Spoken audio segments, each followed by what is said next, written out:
జీవకొండ ప్రాంతం మొత్తాన్ని తనదే అంటూ శాసించే బీసీ యాదవ నేత అన్న రామచంద్రయ్య అదే జీవకొండ ప్రాంతం సత్యనారాయణపురం రోడ్డు మార్గంలో అన్న కుటుంబానికి చెందిన డీకేటీ 30 అంకణాల స్థలంకు టీడీఆర్ బాండ్లు ఇవ్వాలని డిమాండ్ చేయడం, ప్రభుత్వ భూమికి అది వర్తించదని తెలిసి కూడా జీవకొండ వాసుల రాకపోకలకు అడ్డుపడటం మంచిది కాదని వైసీపీ నాయకులు Tirupati cooperative town bank vice chairman Vasu Yadav హితవు పలికారు.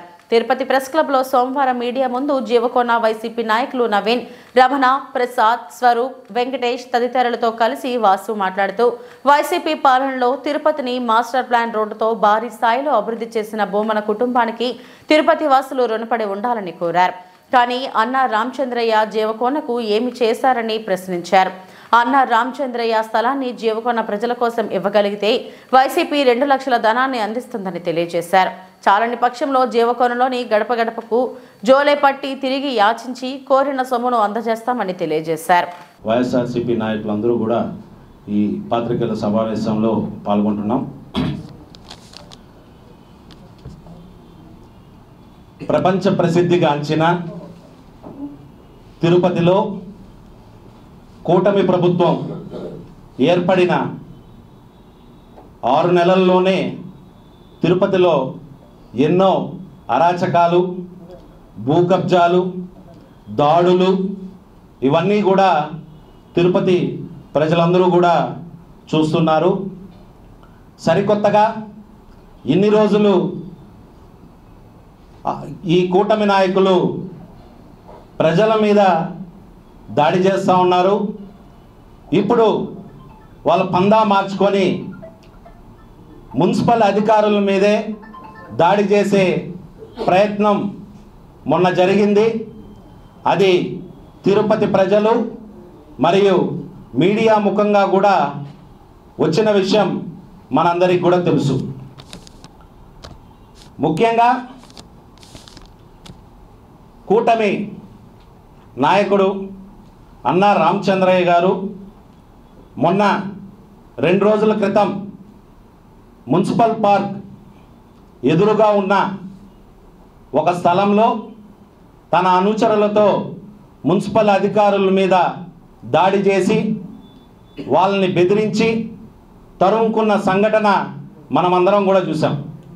ఇంతకీ ఆ సమస్య ఏంద్రా అంటే, గత ప్రభుత్వంలో కరుణాకర్ రెడ్డి గారు శాసనసభ్యులుగా ఉన్నప్పుడు, డిప్యూటీ మేయర్గా భూమన అభినయ్ గారు ఉన్నప్పుడు జీవకొండ ప్రాంత వాసులకి సులభంగా మారే విధంగా సత్యనారాయణపురం సర్కిల్ నుంచి తిరుమల బైపాస్ రోడ్డుకి కనెక్ట్ అయ్యే విధంగా ఒక రోడ్డు నిర్మించడం జరిగింది. నిజంగా ఆ రోడ్డు ద్వారా ఈరోజు జీవకొండ ప్రజలు ఎంత సంతోషంగా తమ ప్రయాణాన్ని ఎంత సులభతరంగా చేసుకున్నారు అనేది ఆ ఆనందం వాళ్ళ మాటల్లోనే ఈరోజు మేము వింటూ ఉన్నాం. ఆ సందర్భంలో రోడ్డు చివరన ఉన్న భూమి అన్న రామచంద్రయ్య గారిది. ఆ రోడ్డు ఆ భూమిలో వెళ్లకుండా ఆయన అడ్డుకోవడం జరిగింది.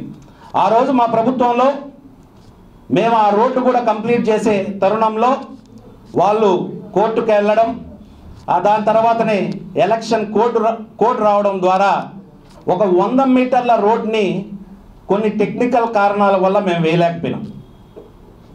ఆ 100 అడుగుల రోడ్లు గత వర్షాకాలంగా చాలా గుంతలమయమైపోయి ప్రతిరోజు జీవకొండ వాసులు రాత్రి అయితే చాలు అక్కడ ప్రతిరోజు యాక్సిడెంట్ జరిగే క్రమం ఈ 6 నెలలుగా చూస్తూ ఉన్నాం.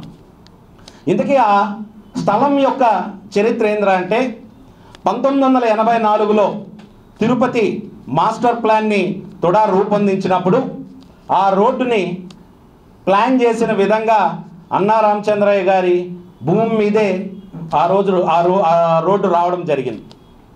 నిజంగా అది రిజిస్టర్డ్ అయిన సొంత భూమి కాదు. ఎందుకు అనంటే మున్సిపల్ ప్రభుత్వ భూమి అది అప్పట్లో మున్సిపల్ స్కావెంజర్స్కి డీకేటీ పట్టాల రూపంలో అందరికీ స్కావెంజర్స్కి అందజేయడం జరిగింది. కాలాంతరం దాది ఆ డీకేటీ పట్టా చేతులు మారి అది ఇప్పటికీ అన్నా రామచంద్రయ్య గారి చేతి మీదకి వచ్చింది. సరే, అది వచ్చిన తర్వాత వీళ్ళు అసలు ఏ డీకేటీ పట్టా ప్రభుత్వం ఇచ్చినా కూడా దాంట్లో ఒక క్లాజ్ రివాజ్గా ఉంటుంది. అదేంటంటే ప్రజల ప్రయోజనాల కోసం, ప్రజల సౌకర్యార్థం ప్రభుత్వానికి ఆ భూమి అవసరమైతే, ఎప్పుడు అవసరమైతే అప్పుడు దాన్ని తిరిగి ప్రభుత్వానికి ఇవ్వాలి అనే క్లాజు ప్రతి ఒక్క డీకేటీ పట్టాకు కూడా ఉంటుంది. అది కుంగలో తొక్కి ఈరోజు దాని మీద కోర్టులో కేసు వేయడం జరిగింది. అసలు డీకేటీ పట్టాలకి వాళ్ళు వేసిన కేసు ఏంద్రా అంటే, ఆయనకి టీడీఆర్ బాండ్ని అందజేయాలి నాకు అని చెప్పి ఆయన ఒక క్లాజ్ పెట్టి కేసు వేసినారు. అసలు ప్రభుత్వ భూములకి, డీకేటీ భూములకి టీడీఆర్ ఇచ్చే పద్ధతే ఏ ప్రభుత్వంలో కూడా లేదు. అసలు ఆ క్లాజే లేదు. ప్రభుత్వానికి ఎప్పుడు అవసరమైతే అప్పుడు ఆ భూమిని తీసుకునే హక్కు ప్రభుత్వానికి ఉంటుంది. కాదు నాకు టీడీఆర్ బాండ్లు అందజేస్తే అప్పుడు మాట్లాడతాను అని అంటే, మీకు అసలు డీకేటీ పట్టా భూములకి టీడీఆర్ బాండ్లు ఎలా వస్తుంది? ఈరోజు మీ కుటుంబంలోనే 2 కార్పొరేటర్లు మున్సిపల్ కార్పొరేషన్లో ఉన్నారు. మరి వారికి తెలియదా?